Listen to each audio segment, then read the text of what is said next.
হুজুর, এই যে আমি দেয় আপনারা রে, এই দেখেন হুজুরের মোবাইল, এটার কি কি কাজ করে না, 9 0#। তো কাজ করলাম, কাজ করার পরে হুজুর আমারে 20 টাকা ঠান্ডা খাওয়াইয়া কইতাছে চলবো, আর লাগতো না কোনটা।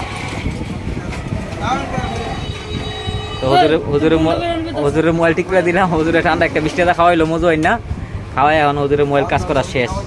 এখন হুজুরের কাছে কথা গজল দেন আমার বইটা, ওয়াজ দেন, দিলাম ওয়াজ গজল বইটা। এখন কইছি আটিয়া কো হুজুরে কো আমার তো আটিয়া পয়সা নাই। মানে আপনারা কোন হুজুরে কি করা যায়? হ্যাঁ, হুজুরে খালি কমাতে বলে টিয়া নাই, টিয়া নাই। হুজুরে তো টিয়া দেয় বেশি, টিয়া আছে না? এই যে টিয়ার অভাব নাই, কিন্তু টিয়া আমি চাইলে টিয়া নাই। ঠান্ডা একটা খাওয়ান যাবো নি কেরে? এই যে এতটাই কাম করলাম, দেন আপনার একটা মোবাইল কাজ করছি, মেমো লোড করতেছি।